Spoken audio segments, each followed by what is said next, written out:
Hello नमस्कार मैत्रिणींनो. तर मी पूनम माझ्या व्हिडिओमध्ये तुमचं मनापासून स्वागत.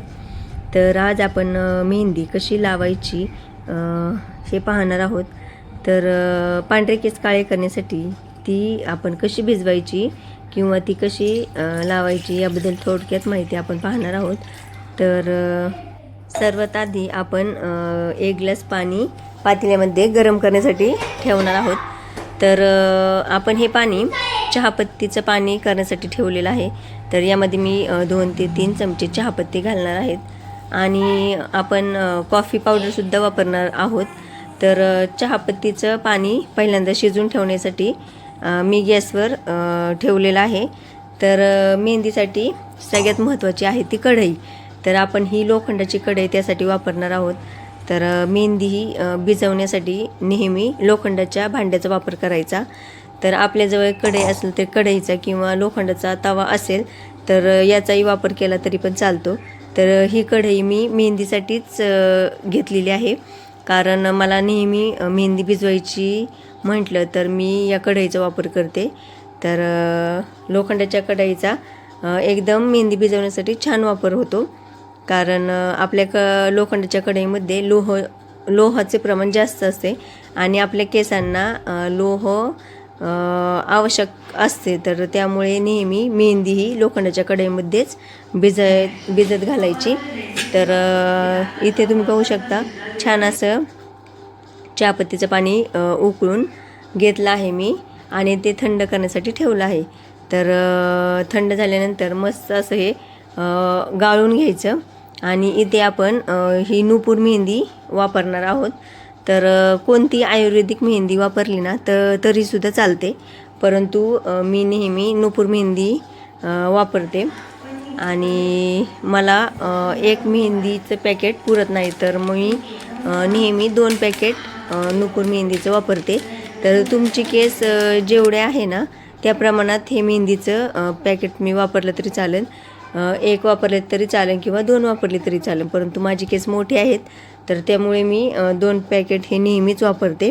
तर त्याच्यात महत्त्वाची गोष्ट म्हणजे मी आता आवळा पावडर आहे ती ॲड केली आहे. तर 2 चमचे आवळा पावडर त्यामध्ये नेहमी घालून घ्यायचं आहे, कारण आवळ्यामध्ये विटॅमिन सी असल्यामुळे ते केसांना एकदम छान प्रकारे मजबूत करण्याचे काम करते आणि आवळ्यामुळे केस काळे किंवा घनदाट होण्यासाठीही मदत होते.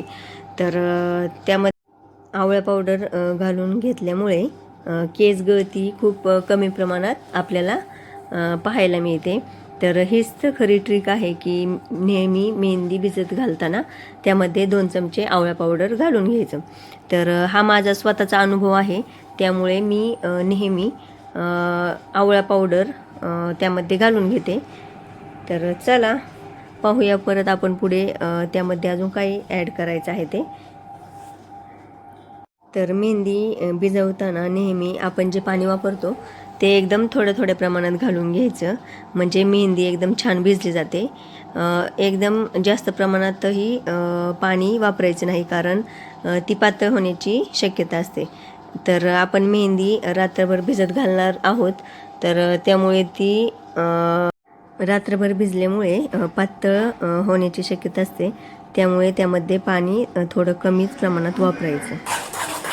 तर इथे मी मेहंदी चांगली मिक्स करून घेतली, कारण एकदम छान प्रकारे मिक्स करून ठेवायची मेहंदी, त्याच्यात अजिबात गुठळ्या झाल्या नाही पाहिजे. आणि ही मेहंदी आपण झाकून ठेवणार आहे आणि दुसऱ्या दिवशी सकाळीच त्यामध्ये आपण काही गोष्टी ॲड करणार आहेत, तर ते मी पुढे तुम्हाला दाखवते. तर पुढची ट्रिक आपण पाहणार आहोत. तर इथे मी 2 चमचे मेथीदाणे घेतले आहे आणि ते पाण्यामध्ये भिजत घालणार आहे. तर हे मेथीदाणे आपण चहापत्तीचं पाणी जेव्हा करतो ना त्यामध्ये उकळून घेतलं ना तरीसुद्धा चालतं, परंतु मी इथे भिजत घातले आहे आणि हे दुसऱ्या दिवशी भिजल्यानंतर त्याची पेस्ट करून मेहंदीमध्ये घालून मगच मेहंदी वापरणार आहेत. तर इथे तुम्ही पाहू शकता आपण ही मेहंदी रात्रभर भिजत घालण्यासाठी ठेवली होती आणि दुसऱ्या दिवशी सकाळी आता ही मी बाहेर काढली आहे मेहंदी. तर तुम्ही पाहू शकता एकदम घट्ट झाली आहे तशी ही मेहंदी, कारण यामध्ये मी पाण्याचं प्रमाण एकदम थोडं वापरलं होतं, परंतु जास्त वापरलं असतं तर ती पातळ झाली असती. तर हे प्रमाण योग्यच ठेवायचं मेहंदीचं. तर तुम्ही पाहू शकता इथे मेथी दाणे आहे ना, ते सुद्धा छान प्रकारे भिजले आहे. तर याची मी पेस्ट करून आता या मेहंदीमध्ये ॲड करणार आहे. परंतु ते जे दाणे भिजवलेलं पाणी आहे ना, ते फेकून न देता ते आपण या मेहंदीसाठीच वापरणार आहे. आणि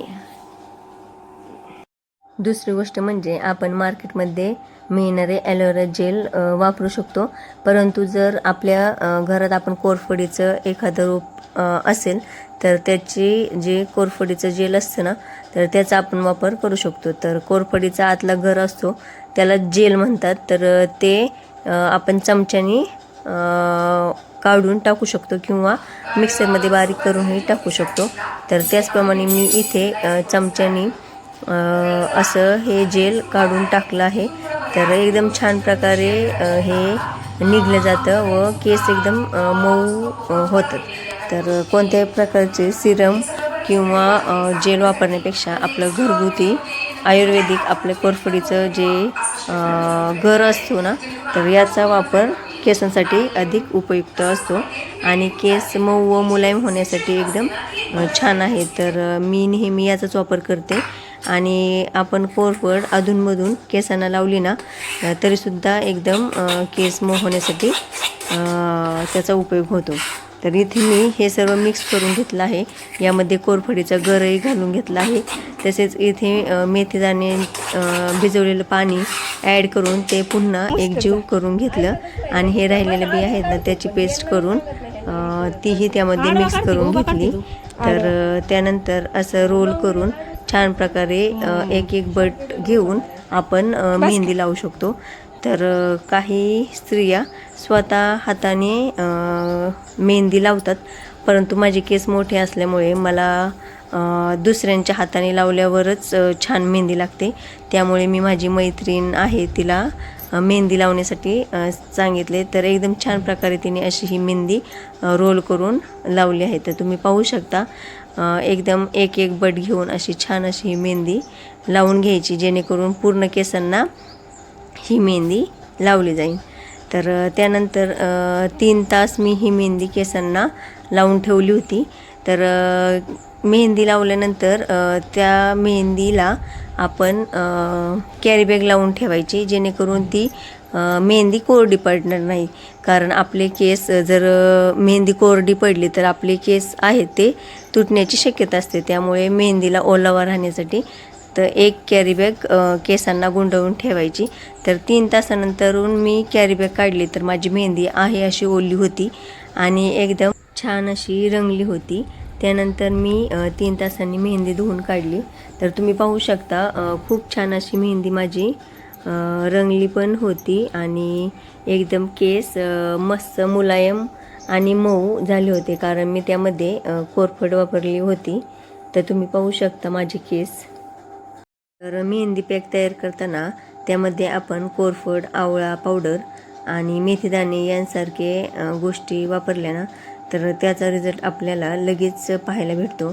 आणि तुम्ही पाहू शकता मी नेहमी अशीच मेहंदी भिजत घालते, त्यामुळे माझे केस एकदम लांब आणि घनदाट तर आहेतच, परंतु खूप छान मऊ वगैरे असे आहेत. तर तुम्ही तर पाहू शकता माझे केस कसे दिसत आहेत.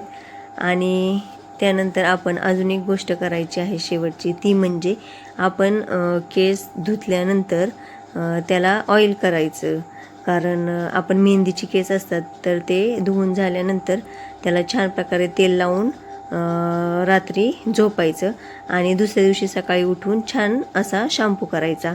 तर शॅम्पू केल्यामुळे आपल्या केसांमध्ये जे राहिलेली मेहंदीचे जे कण असतात ना, तेही निघून जातात व केस एकदम स्वच्छ होतात. तर स्वच्छ झाल्यानंतर केस तुम्ही हात लावून पाहायचं तर एकदम मऊ आणि मुलायम होतात. तर या मेहंदीमध्ये बाकी काही न वापरता आपण साध्या सोप्या या ट्रिक्स वापरल्या ना, तरी खूप छान मेहंदीचा रिझल्ट आपल्याला पाहायला भेटतो. तर कशी वाटली तुम्हाला माझी आजची साधी सोपी मेहंदीसाठीची ट्रिक नक्की कमेंट करून सांगा आणि तुम्ही एकदा नक्कीच ट्राय करून पहा. तर चला मैत्रिणींनो, कसा वाटला तुम्हाला माझा आजचा व्हिडिओ नक्की कमेंट करून सांगा आणि लवकरच भेटूया पुढच्या व्लॉगमध्ये. तोपर्यंत बाय.